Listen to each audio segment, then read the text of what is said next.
తాకట్లో ఉన్న బంగారాన్ని విడిపించి ఆ రోజున మార్కెట్ ధర కట్టి మిగిలిన డబ్బును మీకు అందిస్తుంది కొమ్మూరి గోల్డ్.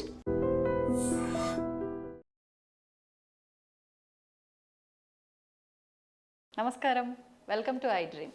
ధర్మ మార్గం విత్ విజిత కార్యక్రమానికి స్వాగతం.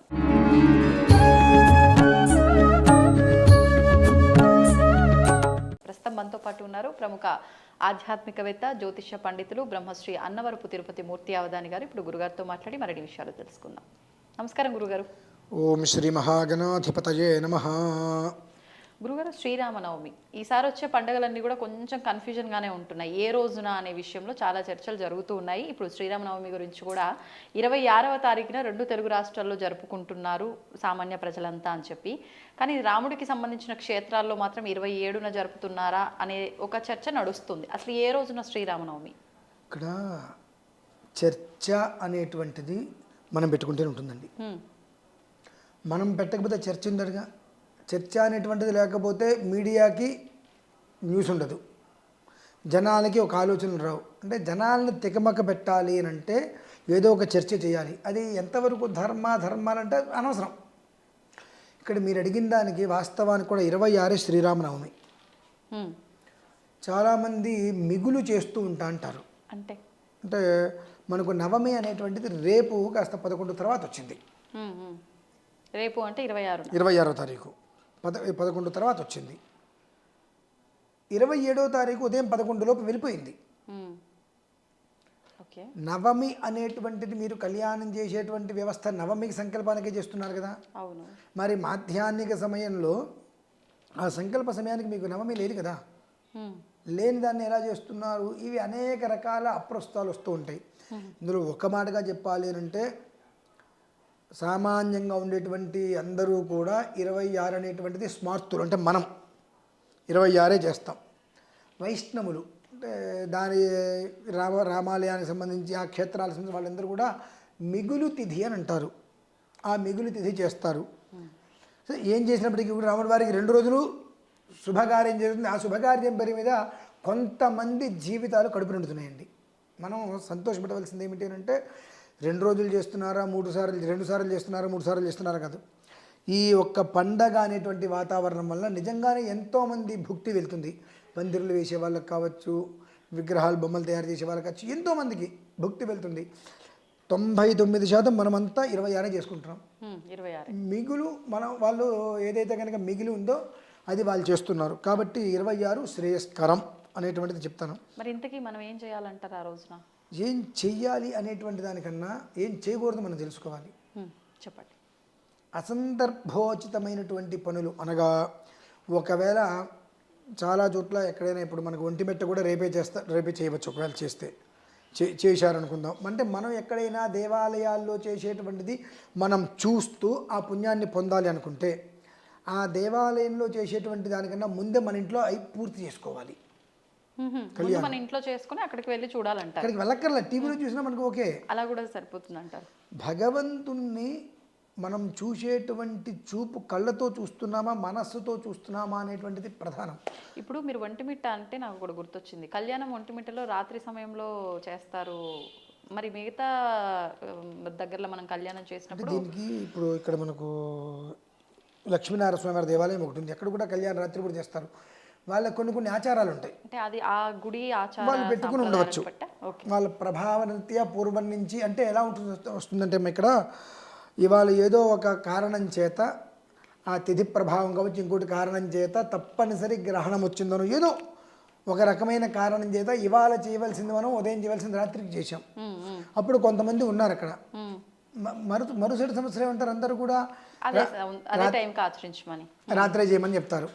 రకరకాలు ఉంటాయి. ఇట్లా దాన్ని అదే సమయానికి ముందుకు తీసుకెళ్ళిపోయి ఉండొచ్చు. దాన్ని మనం ఎవరినో తప్పటానికి వీల్లేదు. ఇక్కడ వెంకిరియాల్లో కూడా రాత్రిపూట చేస్తారు. అది కొన్ని ఆచారాలు ఉంటాయి. వాళ్ళ ఆచారాల్ని మనం తప్పట్టద్దు. కానీ నువ్వు చేసుకునేటువంటి విధానం ఏదైతే ఉంటుందో ఆ విధానం ఇంట్లో పొద్దునే పూర్తి చేసుకో.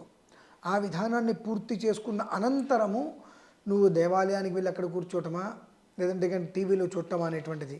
కొంతమంది ఏం చేస్తారంటే టీవీలో చూస్తూ అక్కడ ఏది జరుగుతుంది ఇక్కడ చేస్తూ ఉంటారు. దీనివలన ఏంటి లాభం అంటే ఎలాంటి లాభము లేదండి.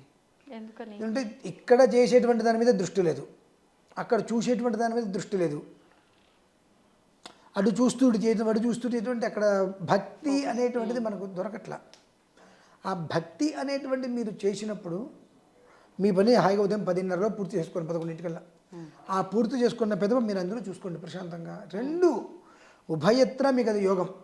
ఇంట్లో ఎలా చేసుకుంటున్నారు, ఒక ఒక పురోహితులు వారిని పిలిచి ఇంట్లో చేయించుకోవటం, లేదా పందిళ్ళు చేయించుకోవటం, ఇవన్నీ కావండి. నేను రాముడి వారికి అర్చన చేసుకుంటా కేవలం హాయిగా పచ్చకర్పూరంతో ఒక దండ తయారు చేసి రాముడి వారి మెడలో దండ వేసి అక్కడ కూర్చొని కేనోపాయేన లఘునా విష్ణోర్నామ సహస్రకం అంటే ఏ ఉపాయం చేతనైనా రాముడి వారిని నువ్వు స్మరించుకో, సంతోషపడతారు. శ్రీరామ రామ రామే తిరమే రామే మనోరమే శ్లోకం ఉంది, దాంతోటే దాంతోటే పుష్పం వేయి, దాంతోటే అక్షతలు వేయి, దాంతోటే నీరు వదిలిపెట్టు, దాంతోటే జీలకర్ర బెల్లం పెట్టు, దాంతో తలంబరాలపై నీకు ఏదైతే నువ్వు ఇంట్లో చేసుకోవడానికి నీకు తప్పులు లేకుండా అక్షర దోషం లేకుండా ఏదైతే వస్తుందో దాంతో నువ్వు చేసుకో. జై శ్రీరామ్ అని కూడా చేసుకోవచ్చు. అక్కడ ప్రధానం మనస్సు నీకు అక్కడ శుచిస్మితంగా లేదు అన్నప్పుడు 100 బకెట్లు నీళ్ళు పోసుకుని ఉపయోగం లేదండి. నువ్వు ఒక్క బకెటే స్నానం చేసావు, మనస్సు మాత్రం నిర్మలంగా ఉంది, నీకు ఏ దోషము లేదు అంటదు. అది చాలా గొప్ప యోగం అండి. ఎందువల్లంటే కొంతమంది కొన్ని రకాలుగా ఏం ఆలోచిస్తూ ఉంటారంటే వామ్మో ఇది తప్పేమో అది తప్పేమో అనుకుంటారు. మనస్సు అనేటువంటిది శుచిగా ఉన్నప్పుడు ప్రశాంతంగా చేసుకోవచ్చు. మనస్సు శుచిగా లేకపోతే స్నానం చేశారండి మీరు, మనస్సులోనేమో కల్మషం ఉంది, స్నానం చేసి మీరు బావిలో నీళ్ళు స్నానం చేశారు, ఇల్లంతా నీళ్ళు చల్లకుండా వచ్చారు, అదే బావిలో నీళ్ళు స్నానం చేశా, నా మీద కూడా మీరు నీళ్ళు చల్లుతా అన్నారు అంటే మీ మీద ఎవరు నీళ్ళు చల్లారు అంటే మనస్సు శుచి అనేటువంటిది ప్రధానం. కాబట్టి ప్రశాంతంగా నీ మనస్సుని అదుపులో పెట్టుకొని శుచిస్మితంగా పెట్టుకొని జై శ్రీరామ్ రామనామంతో మీరు అన్నీ చేసుకోవచ్చు. దొరకకపోతే ఎవరు హాయిగా ఇంట్లో చేయవలసింది చేసుకొని ప్రసాదాలు నివేదన పెట్టుకొని ఆరాంసే అక్కడ కూర్చొని కళ్యాణం తిలకించండి, ఎవరు కాదన్నారు. ఇటు సగం అటు సగం చేసి అక్కడ ఎలా చేస్తారు ఇక్కడ ఎలా చేస్తారు అనేటువంటి దానికన్నా మన మనస్సు ఏ విధానంతో చేసుకుంటే రాముడు వారు సంతోషపడతారు అనిపిస్తుందో. మీకు ఆవిడ శబరి ఆవిడ పండు ఎంగిల్ చేసి బాగుందని పెట్టింది, మరి అది ఎంగిలిగా భావిస్తున్నారా ఏం భావిస్తున్నారు? ఆమె స్వామి పైన భక్తితో అంటే ఒకవేళ పుల్లటి పళ్ళు పెట్టకూడదు, నా స్వామికి నేను పుల్లటి పళ్ళు పెట్టకూడదు, మరి ఎలా తెలుస్తుంది? అది నేను రుచి చూసి బాగుంటే అది నేను పెట్టాలి. అక్కడ మనం భక్తిని ప్రేమని మాత్రమే చూడగలగాలి. ఏ ఎంగిలి వెళ్ళి పెట్టింది అనుకుంటే ఎంగిలి అనేటువంటిది కాంతి ఉందండి. మనం దృష్టి లోపం మినహాయిస్తే దృష్టి లోపం ప్రతిదీ దోషమే. ఆ దృష్టి సరిగ్గా ఉంటే దోషం ఏది కాదు కదా. అది మనస్సులో పెట్టుకొని మీరు స్వామివారికి చేసుకోండి. రామా రాఘవ అంటే వస్తాడు ఆయన, చేసుకోండి. ఆ తర్వాత మీరు భద్రాచలంలో కళ్యాణం చూస్తారా, ఇంకొక చోటు కళ్యాణం చూస్తారా, అది సెకండరీ. దాన్ని కలిపి మాత్రం చెయ్యకండి. ఖచ్చితంగా 26 కళ్యాణం చేసుకోవడం అనేటువంటిది శోభాయమానం, అదే కరెక్ట్. ధన్యవాదాలు గురుగారు. పరమేశ్వర.